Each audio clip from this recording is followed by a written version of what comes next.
Hello, welcome to this moment, episode 173, week 48.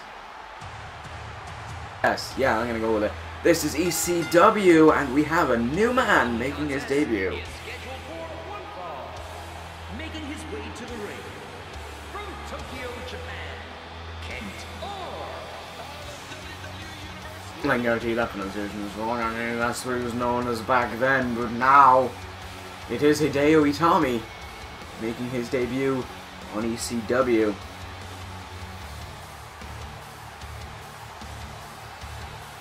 Well, here we go. That is a pretty interesting pickup and making his debut anyway in this universe. Looking very happy to be here. I mean, I can't blame it. But anyway, Tommy making his debut here tonight. And his opponent, the former TV champion, Trent, coming down to the ring. It's been some time since Trent was that TV champion, and since then, it hasn't been good days for Trent. He's been on a bit of a losing streak recently. I think we've only seen him a few times though, ever since he lost the TV title, but still, it hasn't been 100% for Trent. That rhymes.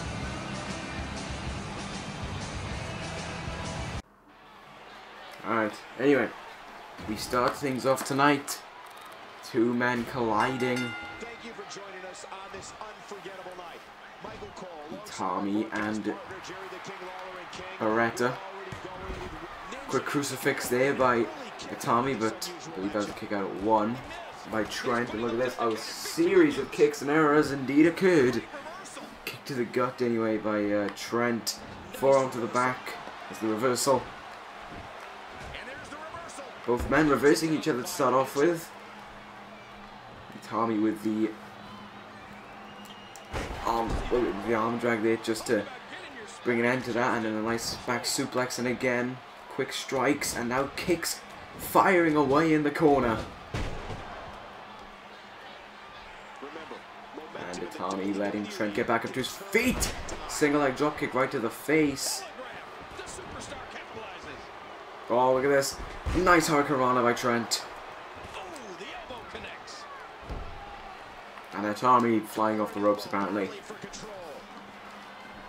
Trent overpowering Tommy, winning the collar and elbow tie-up, Irish whip in the corner.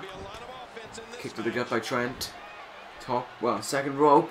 Sunset flip. Doesn't look for the pin.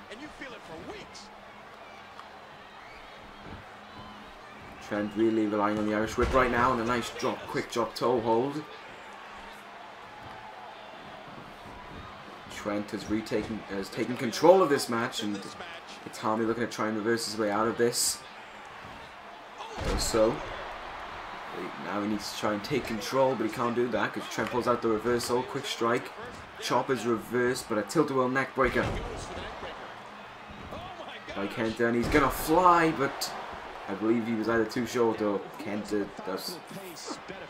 I called him Kenta. I think I called him Kenta once. Anyway, bit of collision between the two, and Tommy getting reversed. Takes control of the back, and a quick drop kick to the back of Trent, and he misses the drop kick, and a nice crossbody there by Trent as Tommy was slowly getting back up to his feet. This has been more sided towards Trent, and I mean, for Itami, this is one strong first challenge, having to take on a former ECW television champion.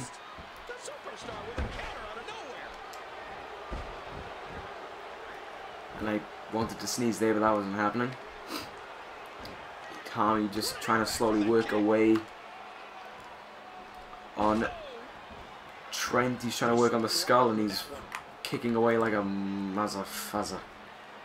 Another tilt-a-whirl neck breaker anyway by Tommy as he goes now on the apron, looking to fly. Oh, and he misses the splash.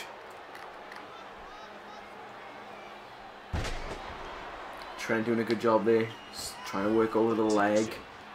Tommy's leg, of course. They are powerful.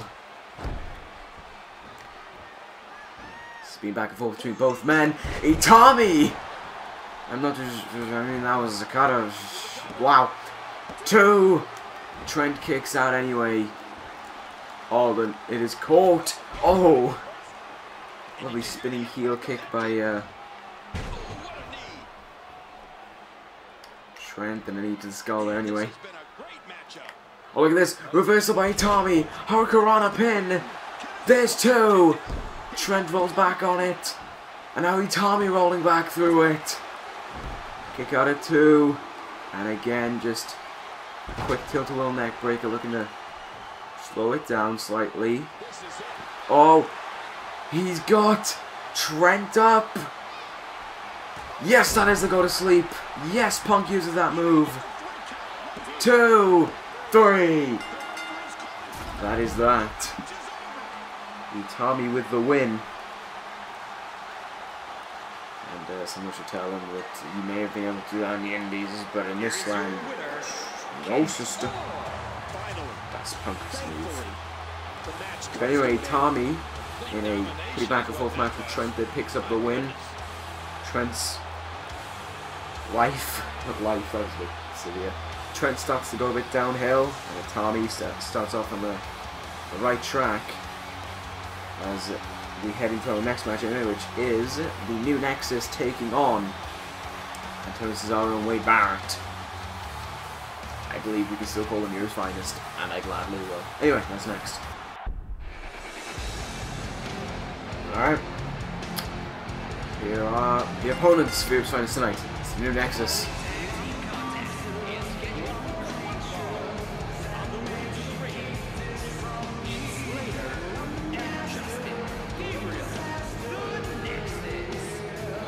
Alright, Gabriel and Slate, I can't remember the last time these two men teamed together. I think it was a little while back anyway. They've sort of been doing more single stuff.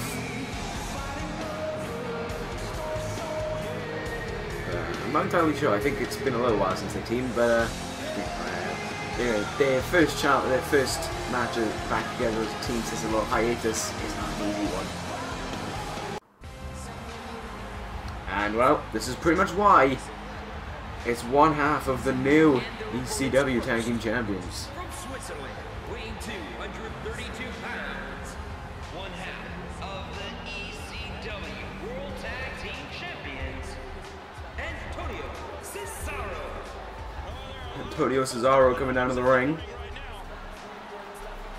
And well, there he is, nice close by shot of his face.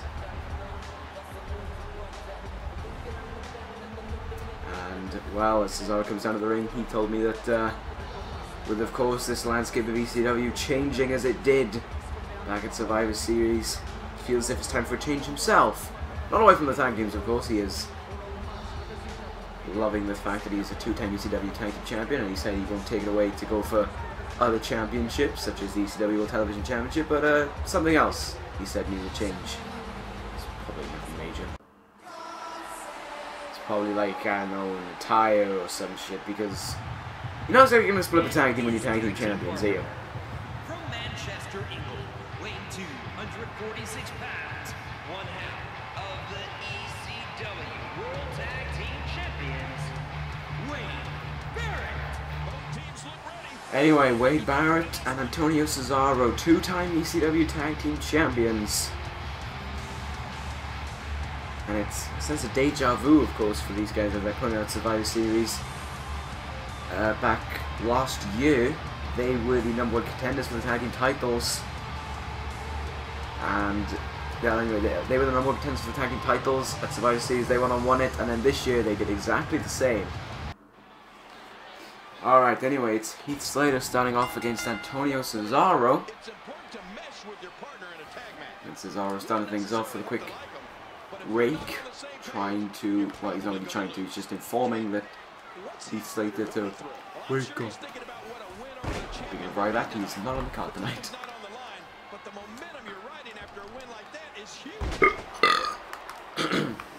While this match gets underway anyway, I would like to point out that we have a pretty important match coming after this. We have a 6-man over-the-top rope battle royal, the winner getting a title shot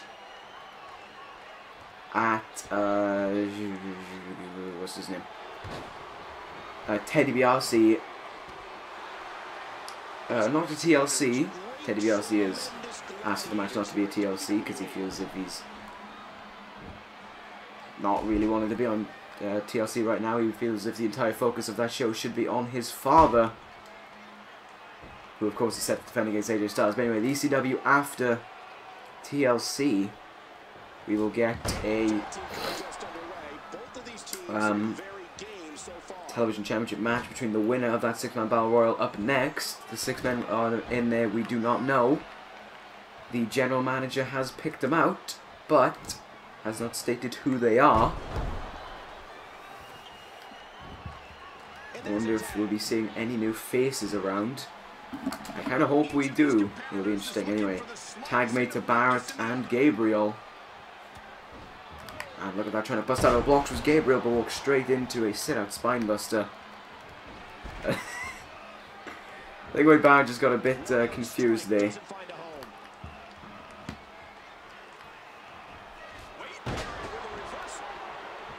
Oh, look at this, Barrett punching away on Gabriel with a lot of control right now that he is currently assumed. Gabriel trying to reverse his way out of that. He's caught, and it's an overhead belly to belly. Really, like, kind of difficult to say, oh, who's the easy one to work over? Like, because both men are strong and weak at the same time. I mean, Heath Slater, I would say, he's got a bit more muscle mass, but he looks kinda not as strong, whereas Gabriel, of course, has got his quickness and his agility, but he's not that strong either. I mean, neither man is really that strong, but it would be difficult to try and set a specific one to work over. Maybe, just maybe, it's Gabriel. But, I'm not really what to say. Right now, anyway, Gabriel is getting worked over, but nice job. Oh, look at that. Gabriel having none of Cesaro's. Having none of what Cesaro's offering. It's kick. Needed the face anyway by Barrett. Gabriel going to fisticuffs with Cesaro, allowed the distraction to be initiated, and here we go now. Chop to the chest, lighting it right up. Light it up. There's a reversal anyway by Justin Gabriel. Quick kick to the face. Irish whip in the corner. It's Cesaro right now. This is trouble, but he reverses his way out of it. Gabriel still not able to tag out to Slater. Back in the corner is Gabriel. Tag made. Walk in the arms. Irish whip and colliding into the turnbuckle. Goes Justin Gabriel working over the back right now, it seems. The head and the, well, not the head and the back, the body and the back, but still, a Northern Light suplex. Great strength by Gabriel there in order to execute that maneuver. Especially on someone like Wade Barrett. Heath Slater anyway, finally tagged in. He's looking to try and fight with a full head of steam. But Barrett is just reversing his way out of that rather easily. Pushed away, but runs straight into another sit-out spinebuster. Barrett looking quite confident now as he tags into Cesaro. Many tags between these two men, and I think that shows why they are the tag team champions. They can work productively as a team to pick up a win. Tag made again anyway into Gabriel. Tries to fight his way out, but look at this, he gets caught into the rape pin by Cesaro. I think that Heath Slater was the man who broke that one up. A quick leg lock maneuver and a standing shooting star press by Gabriel. He is really starting to fire away right now. Cesaro moves out of the way. Uh-oh, he's caught him. Deadlift. Powerful maneuver there. The gut wrench suplex. And look at this. He is setting up for the neutralizer. There we go. Wade Barrett is begging for the tag, and Wade Barrett gets tagged in. I think he wanted to be the one to pick up the pin. Here we go. 1, 2, 3. There we go. Heath Slater had problems, I don't know. Europe's finest, Antonio Cesaro and Wade Barrett pick up the win. in the first match that we finally get to see of them as the new champions, because, you know, last week issues and stuff. You want to talk about a tag team war? We most definitely witnessed just that. There we go. Pretty easy win for these men, but it wasn't without their troubles. But they still are just as dominant as they were the first time out as tag team champions. Let's see if they can do it again. Anyway, it is time for our next match. The 6-man over-the-top rope battle royal winner gets a shot at Ted Dibiase Jr. and his television championship on the ECW after TLC. That is next. Alright, first man out is Kofi Kingston. Something Jamaica.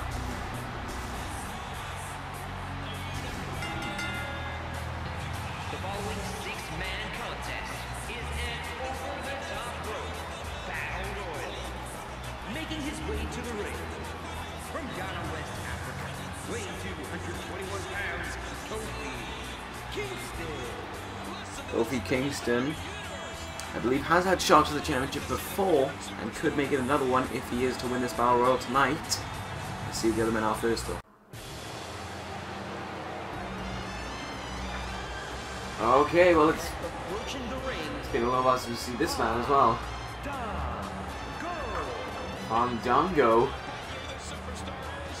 making his way down to the ring, of course, going it alone. Could potentially award himself an opportunity at Ted Dibiase Jr. if he is to win tonight. I don't know the last time we've seen Fandango, but here we go. Anyway, he is getting prepped and ready and shaking his tits. Anyway, Fandango, ladies and gentlemen. There we go. I don't have 5 years to spend on waiting.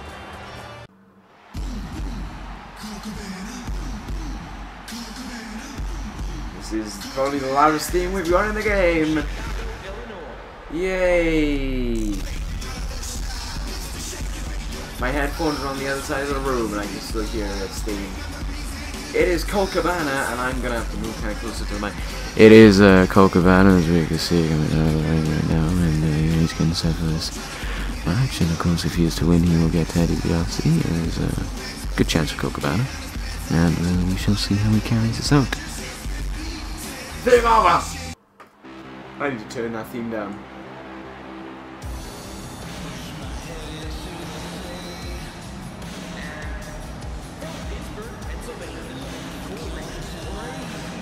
Corey Graves coming down to the ring. And he, of course, did have a television championship shot at Adrian Neville back in Hell in a Cell, but he proved unsuccessful. And right now, anyway, he's going to be going it alone because if you watch the summary, you will know what I told you about Ken Shamrock and how he set out to send a message to all of the little cruiserweights in this roster, as he puts them. Of course, as I said, he severely attacked Chris Hero's leg, 3 ankle locks. Hero is out with an injury. He has been sidelined for some time, and Ken Shamrock was suspended from taking place in this match. He is not suspended from the roster, but he was suspended for taking part in the #1 contenders match. Corey Graves could be doing this to try and avenge his partner, Chris Hero, who, of course, he's held the tag team titles with before. Speaking of former ECW World Tag Team Champions, here comes another one. From Minnesota, Curtis XL. It's Curtis Axel coming down the aisle. No, it's Curtis Axel, who, of course, with his father, Mr. Perfect, has been an ECW Tag Team Champion before. I believe they won the belts. Did they win the belts at SummerSlam? I think they did. But anyway, here we are. Curtis Axel. I don't think we've seen him in singles action for a significant amount of time. He is being awarded this house shot chance at the title here tonight. It's a big opportunity for him. Wait a minute. And they're Soviet Princess Jimmy Jacob. Well, here was me thinking Scum were gone, like entirely gone. It seems not. Jimmy Jacobs is back here on ECW. Great. No, great. Anyway, here is Jimmy Jacobs. He is to win tonight, of course. That will be a pretty big upset, considering it is his first time on this roster. Right, he's got 5 other men to go through anyway, but of course, Jacobs has been a tag team champion in the past, 2-time world tag team champion. So I can't exactly take that away from him. If anything, he was the guy I had the most respect for out of Scum. So while I have a problem with knowing the fact that Scum is in fact back, I have no problem with the fact that it's Jimmy Jacobs, considering he was, like I said, it doesn't mean to say I liked him, but I had the most respect for him. I mean, at SummerSlam, yes, it was Matt Hardy, but times changed. Very sharpish. And right now, Jimmy Jacobs is sending a message straight away, looking to eliminate Fandango, and he does so pretty easy. Poor Fandango, eliminated already. And now Colt Cabana and Jimmy Jacobs trying to work away on Corey Graves. There we go. Pretty easy move there, Axel. Meanwhile, with an eye rake to Kofi, he's gone up against the ropes. Jimmy Jacobs joining in, looking to try and get rid of Kofi. Kofi could be the biggest threat to this match, as he has had opportunities in the past, and he is a pretty named superstar, but that meant nothing right here. Kofi Kingston out of here, we're down to 4. Axel in trouble. But he fights it off. Corey Graves is in trouble right now. Look at this. Meanwhile, the light's off. Is that a kill switch again? I'll call it the Unprettier. The Unprettier by Jimmy Jacobs. Because I don't know the name for it. Oh, there's a... Could just be all-seeing eye, couldn't it? I don't know. Right now, these 4 men are really fighting back and forth with each other. We got some crisp amateur wrestling versus by both. That's what I'm looking for, I don't know. By both Jacobs and Axel. That happened a while back anyway. Graves was looking to eliminate Cabana, but I think Graves is getting slightly worn out. Curtis Axel calling a timeout, apparently. Not sure how it works. Colt Cabana staying in this anyway. Curtis Axel keeping himself in. Well, he was able to regain himself with enough time left on the apron to make sure that Jacobs wouldn't eliminate him. That was a pretty nasty looking maneuver. Colt Cabana really looking to dispose of Corey Graves right now. I think this is Graves' time to go. Oh, it is indeed. There goes Graves, and in the exact same manner, there goes Axel. Jimmy Jacobs and Colt Cabana left. Oh, wait a minute. No, it's not. Just Jimmy Jacobs left. Colt Cabana over the top rope and out of here. Jimmy Jacobs has won this Battle Royal, and with that has won the right to take on Ted DiBiase Jr. There we go. Jacobs showing up on this roster and picking up the win. Pretty big anyway. If you ask me, Cabana looking very unhappy about that. Anyway, with that being said, we move on to our semi-main event right now. AJ Styles, the #1 contender for DiBiase ECW Championship, takes on a man whose name I have forgotten.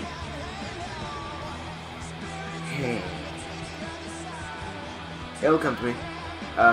Probably during the loading screen when I see their face. Oh, it's of course. I remember it now. AJ Styles gets set to take on a little old personal rival of his. No, not Randy Orton. he gets to take on a little personal rival of his from the days of ECW. His former ECW champion, Shawn Michaels. That's it next.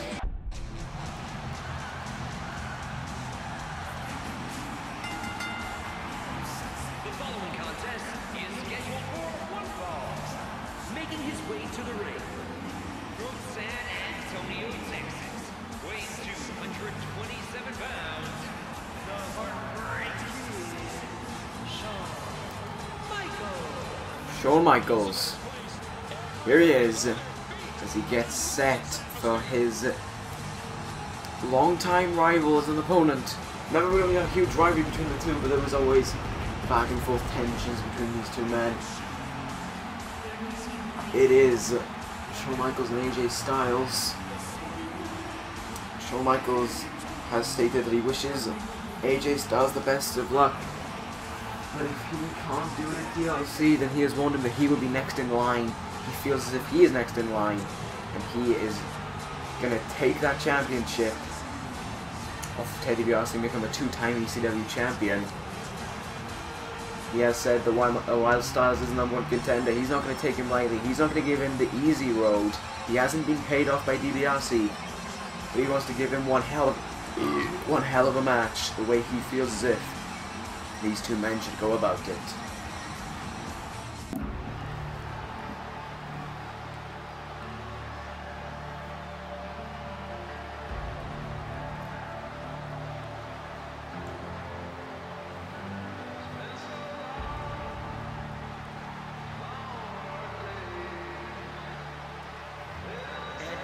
approaching the ring from Gainesville, Georgia, AJ Styles. AJ Styles. Here he is. This man has won 2 out of 2 Survivor Series elimination matches, and it's that reason why he is currently named the #1 contender for the ECW Championship. Of course, it's Ted Dibiase's.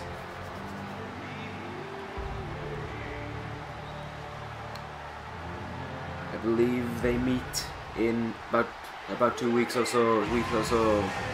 Actually, no. I think it is 2 weeks. I'm not entirely sure. Pretty sure it's 2 weeks. We're just thinking. It should be about 2 weeks. Anyway, 2 weeks from now, I think at TLC, AJ Styles and Ted Dibiase will meet. Styles gets another championship shot. Well, let's hope that this time it doesn't go down the pot like it has in the past. But I think this time Styles has been prepared for it. A Hell in a Cell, of course. He was rushed into it, and he wasn't prepared. At Money in the Bank, well, he was injured. He was in a bit of a rivalry with Orton. Both men had screwed each other out of the Money in the Bank. Styles had managed to become the #1 contender.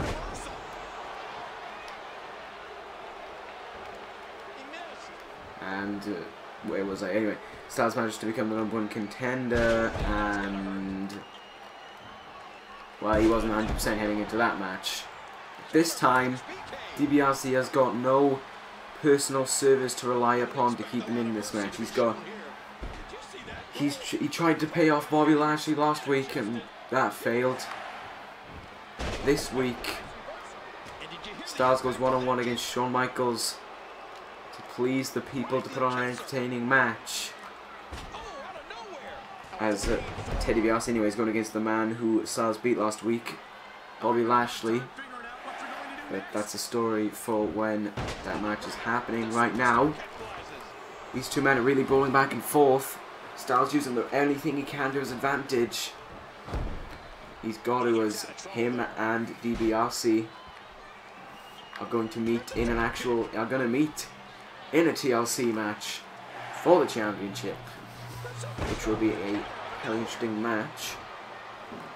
I know this has got nothing to do with the ECW brand right now, but if you remember, I was telling you about Jeff Jarrett on Raw and how he's looking to take time off due to injuries.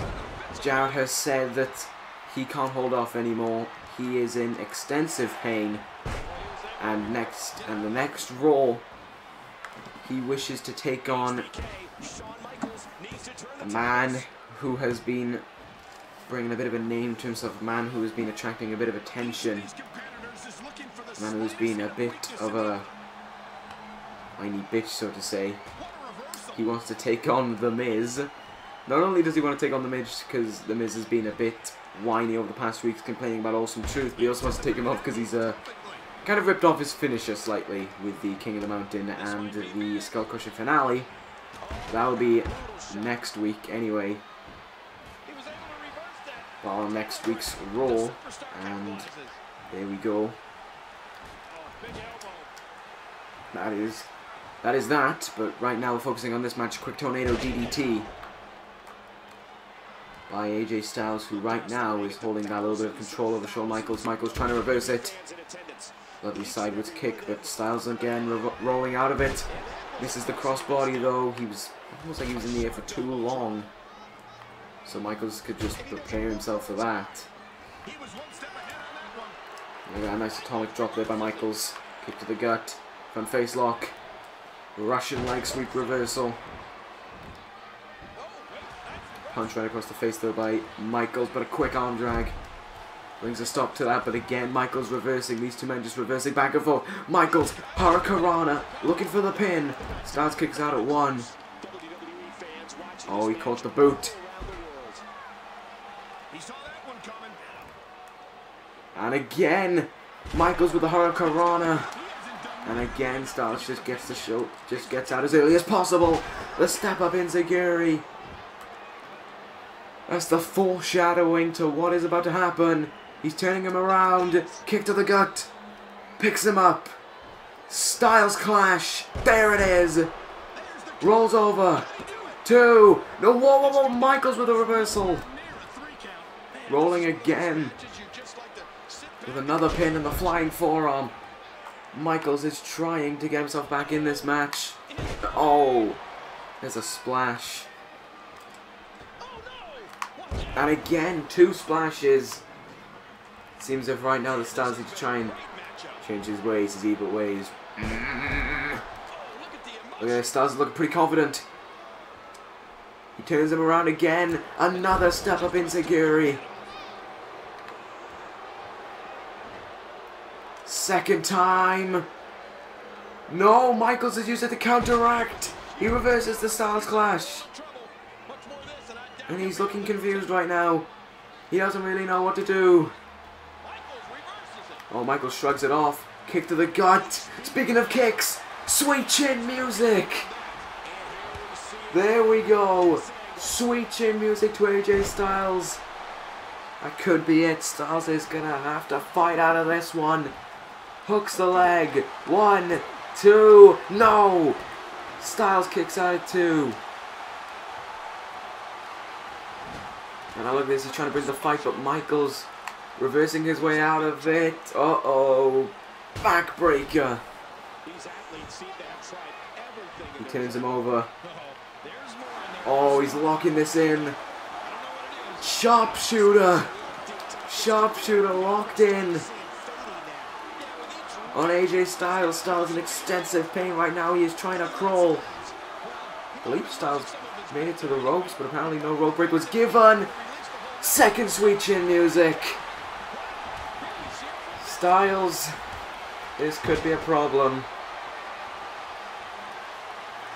Styles may be done here. Michaels hooks the leg. 2, no! Styles again kicks out. And reverses out of that. And look at this, he's having to take a quick break to the outside. Both these men were keeping it in ring all of this match so far, but Styles had to take a quick breather on the outside.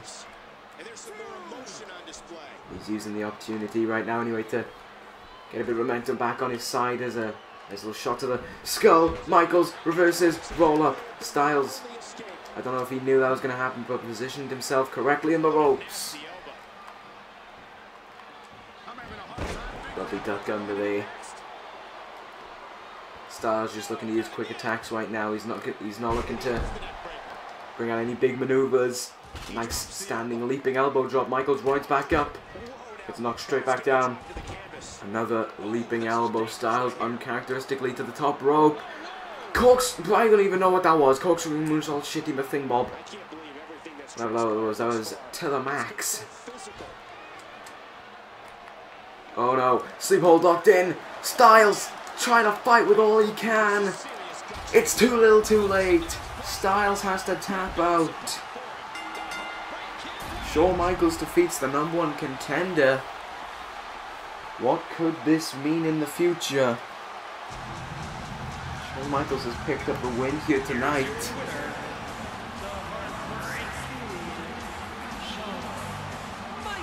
I think this shows that in any situation, Shawn Michaels can still bring you down a peg. I think Styles was getting a bit overconfident with himself, believing that he could beat anyone as #1 contender, but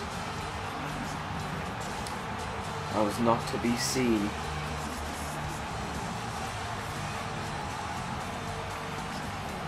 Shawn Michaels picks up the win against AJ Styles, and I don't know what this will mean for TLC. It could mean that we could have that man right there involved. Anyway, we are about to head into our main event. Ted Dibiase, the ECW champion, takes on the man that he has called useless.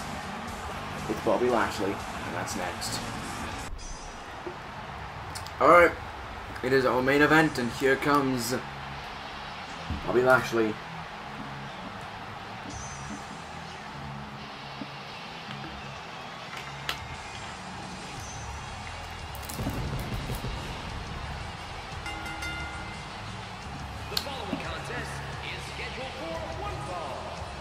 Making his way to the ring, from Denver, Colorado, Bobby Lashley.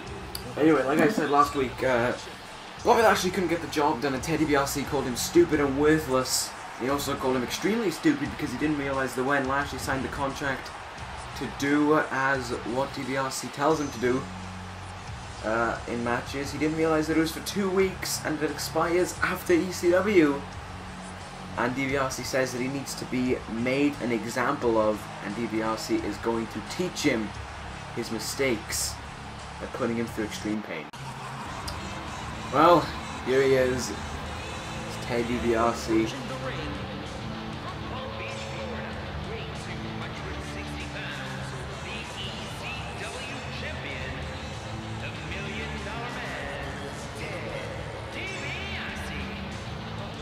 And I imagine that Lashley is going to be used as pretty much as a whipping puppet right now for Ted Dibiase to make himself look strong and powerful heading in to TLC.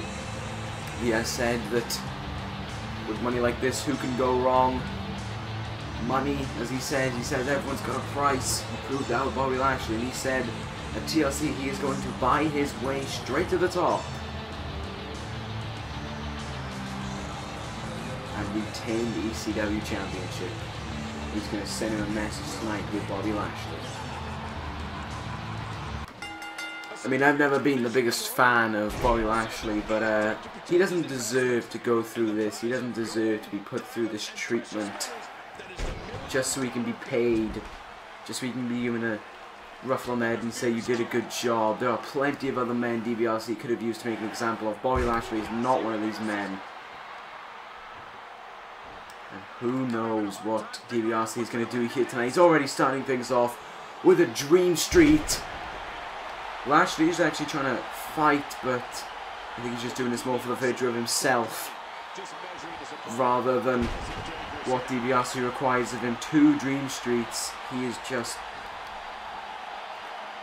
making fun of Bobby Lashley at this point. He's just making fun of the poor.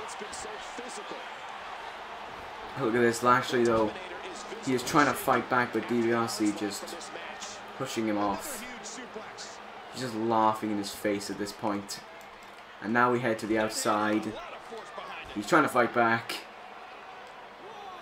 Turns him around on the concrete. Another Dream Street. This is literally just as I said. He is using him as a whipping boy. He is using him as a puppet. He's discriminating Bobby Lashley just so he can feel like the bigger man. He doesn't care what he does to Lashley. He's just getting his point across. Don't mess with Ted Dibiase.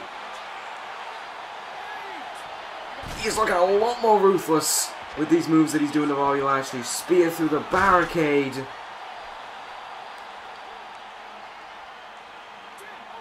And look at this. Dibiase didn't even make it out in time. I don't even think he cared. He was just sort of walking at a leisurely pace. And it's a double count out.